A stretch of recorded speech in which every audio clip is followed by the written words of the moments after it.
Jim Duffy of Refining Fire Chilies. My website is www.superhotchilies.com. And what we're going to do is show you one method of germination that we do, and also transplanting from that once we've gotten some seeds up that are ready to transplant. Now what you're looking at here is a 10-20 tray. A 10-20 tray is basically a reservoir tray, and you can get them at Greenhouse Megastore. I recommend you get the heavy duty. This is the light duty, so they crack. You can see the little crack right there. And so basically what we do when we prep this tray for growing seeds is we fill it up with about 1 inch of water, and then we take this 128 cell insert and we fill it up with pro-mix soil. And then when we plant our seeds, we make a map.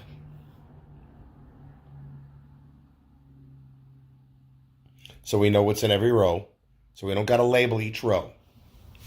Now we have a marker on the side of the tray, which in case of this one, it's tray 3. So we have a marker. So number 6, Carbonero, is going to be the row closest to our piece of tape on the other side that says tray number 3, which is taped on this side over here. Now what we do is we fill the cells with pro-mix soil almost up to the top, not quite to the top.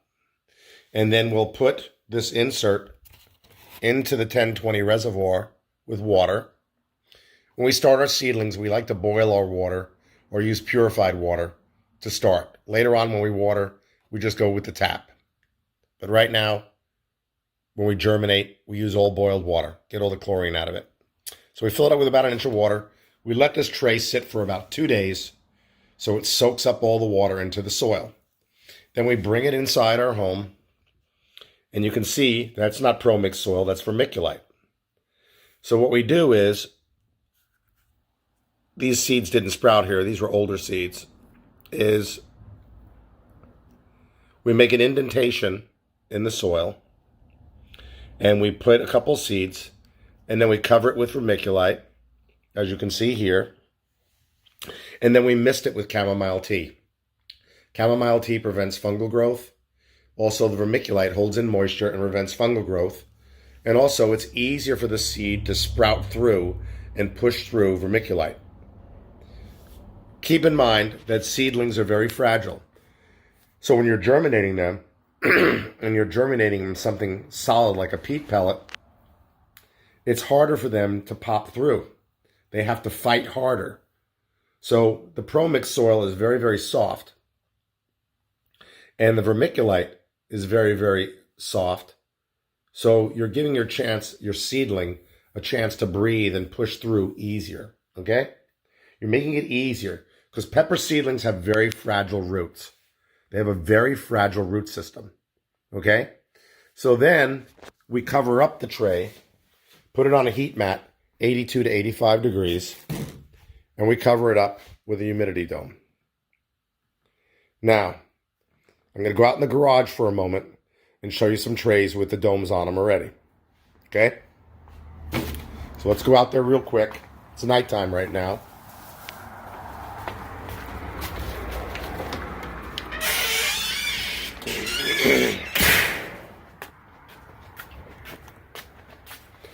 So out in our garage, it gets 50-something degrees at night. We close the garage door.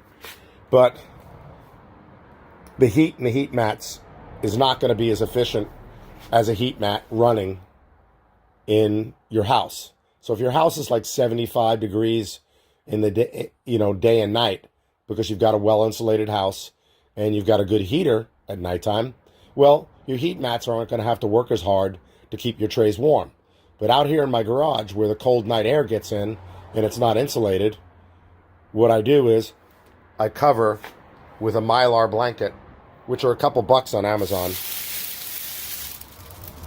to hold the heat in, because Mylar holds heat in. I also have a Mylar blanket underneath my heat mat, because that keeps heat from escaping from the heat mat down into the table. So I'm trying to keep the heat consistent and keep it at that temperature close to 80 degrees to sprout the seeds.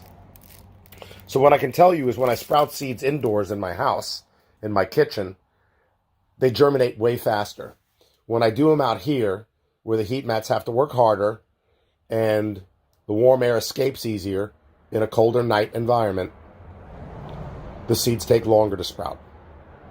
So most of the seeds that sprouted in those Pro Mix trays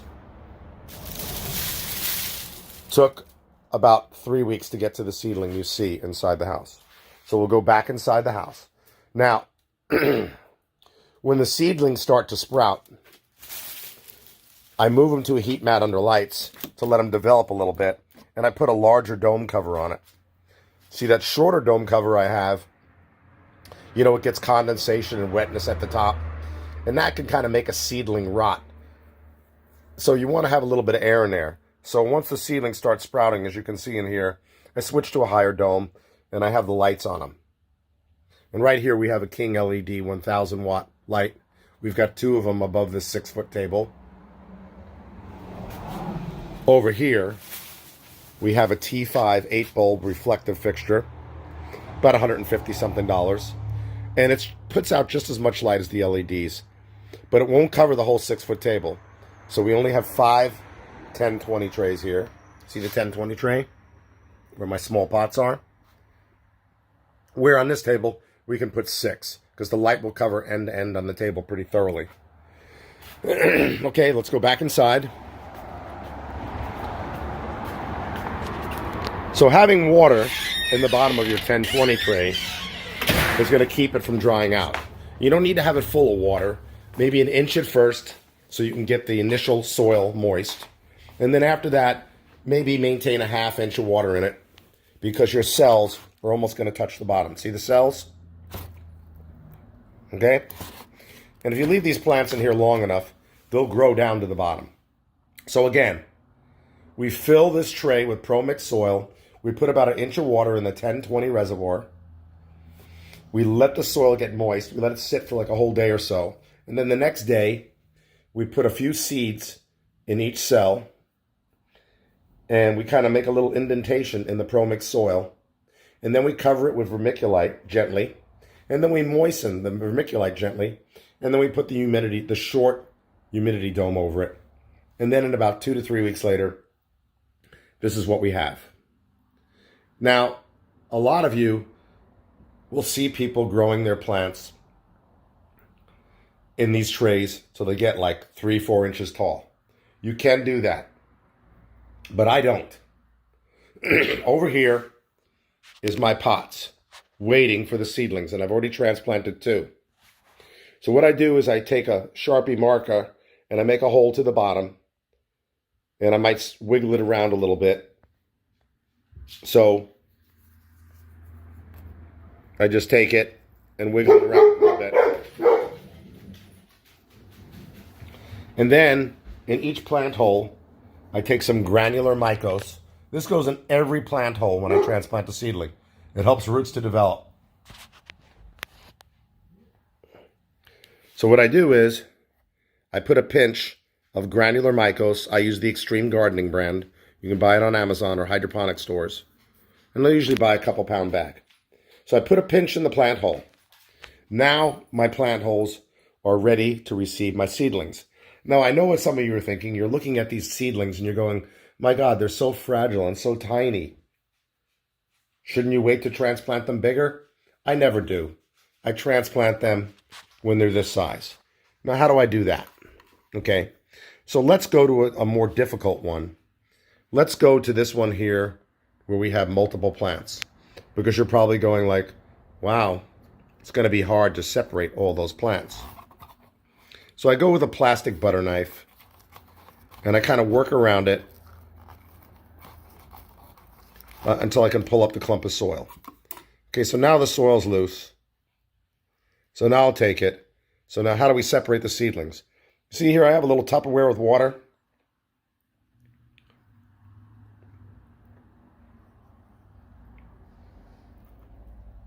Swish it around a little bit. There's my seedlings, ready to go. No roots got damaged, separated them real nice. See? See that? No damage, ready to go. Growing in Pro Mix or a soft peat seed starting mix, it's so easy to separate these. But if you wait and leave these in another couple weeks and they grow bigger and their roots wrap around each other more, it'll be more difficult to separate. But you can do it. You'll break a few roots. But you know what? Plants sprout more roots, especially when you have mycorrhiza in the plant hole. So now I'll just take this seedling here and I plant it extra deep. Now some people worry if they get a little bit leggy seedlings. I don't worry about leggy seedlings. I just plant them extra deep. Now these aren't really leggy. And then I just gently, hard to do this holding the camera, much better if you use two hands. I just pat the soil around the little plant hole and we're ready to go. Now, what I do later on, about a week later, I put these with a high humidity dome in the garage. Usually I try to put them on a table where there's a heat mat. Kind of keep them warm and cozy at night when it gets cold at nights. But after about a week, I take them off the heat mat and I put them on a table without a heat mat and just lighting. But what I do is I put in about a ½ inch of water in the reservoir with some nutrient. And yes, you can use something as cheap as Miracle-Gro. Just dilute it halfway. So if it says use a teaspoon of Miracle-Gro per gallon, use less than half a teaspoon. Your plants at this stage don't need a lot of nitrogen. And they don't need to be fed every week. And you don't need to water them a lot. Just add some water to the tray in the bottom. Don't water from the top. Here's your 10-20 tray. Add water in the bottom with a little bit of nutrient. A couple weeks later, give them a little more nutrient. And you can use something as cheap as Miracle-Gro. Just use it diluted. You don't need that much nitrogen. You can also use fish emulsion, bat guano tea, stuff like that. You could feed almost every week because it's such a low nitrogen count and it's organic and it's easy. But I'm going to emphasize, you put mycos in your plant hole. Now when the plants get big, like about 5-6 inches tall, then these plants later on in March or April will be transplanted into my big pots in my growing areas. So that's how easy it is to transplant a seedling. And that's how easy it is to germinate in the Pro Mix. It's good if you have a thermostat that controls the heat. It's better if you can start your plants indoors in your house than a garage or a basement, unless that garage or basement's well insulated. But if it's not, well, then you're going to have to do something to heat that area up because your heat mat's not going to generate enough heat for germination. Because if it's like 20 degrees outside, it's probably going to be like 35 in your garage. So I'm recommending you try to do this in your basement, in your house, somewhere. So here's another seedling. And these are bootless scorpion chocolate seedlings. So again, I just drop it in the hole. There's another partial seedling you can see attached to this. I don't care. I'm not going to use it. And then I just put the soil around a little hole. And then, of course, I'm going to put plant tags. I've got plant tags right here that are already made up. But if not, you can buy blank plant tags at Greenhouse Megastore online. And this is a marker that you can buy at Greenhouse Megastore online. And this marker will never fade. Well, maybe after a few years. But it won't fade or wash away during your growing year. So when you go out and you go, oh my God, my markers are faded. I forgot what I planted in that pot. It's a couple bucks. I get them at Greenhouse Megastore online. It won't fade, and they have blank tags. So, 10-20 trays, black plastic foam pots. This 10-20 tray fits 32 of these. So that's what I transplant into. The soil mix here is Ocean Forest, but I also use Pro Mix. But I don't germinate in Ocean Forest because it's a hot mix. It contains a lot of organic nutrients, and seeds don't need a hot mix to germinate. They need a neutral mix to germinate. Once they're growing, you can put them in a mix like Ocean Forest. Okay? So let's go out and look at what I transplanted a few weeks ago and show you the results. Again, tiny seedlings. Before we do that, and this isn't going to be the subject of this video, I'll do another video showing how I transplant from sponge plugs in the Park Seed Biodome, which you can buy at parkseed.com. It's called the Park Seed Biodome. Now this is a little bit more difficult. They do sprout faster in here than they do out in the Pro Mix, but it's a little more difficult, which I'll show in another video, of separating seedlings from the sponges. It's a little more difficult. So anyway, we'll do that another time. So let's go out here.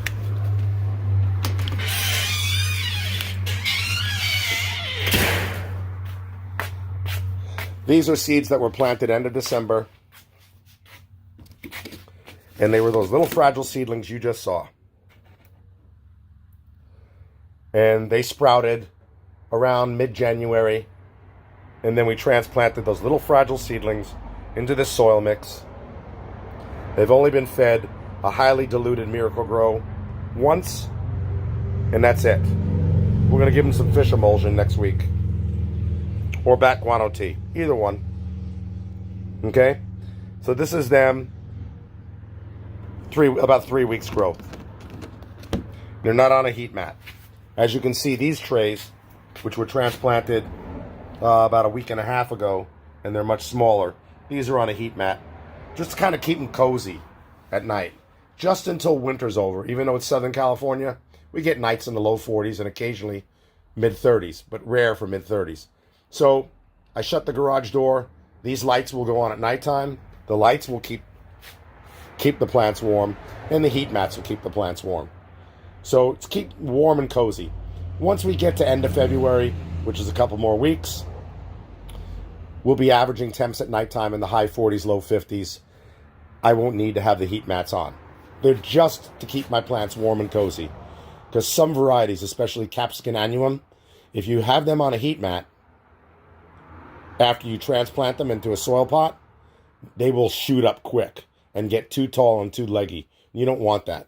But Capsicum chinense and your super hots, you can put them on a heat mat after they germinate in your soil pots. Here's some recently ones transplanted into soil pots too.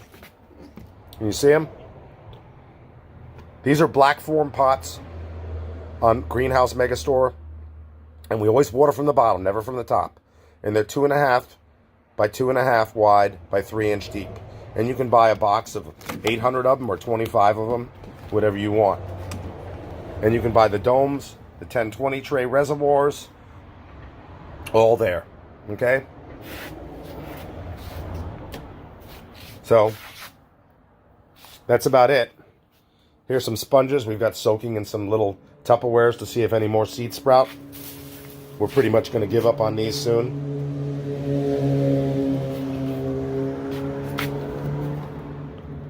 And here's some ones we transplanted into the dirt that sprouted in some gel. We're experimenting with seed gel. We're not really liking what we see so far. Okay? So that's about it. That's how you germinate in Pro Mix soil. If you have any questions, you can always email me. But that's how you germinate in Pro Mix soil. In a 128 cell tray. And that's how you transplant from Pro Mix soil. Now the doggies. Say goodbye to the doggies.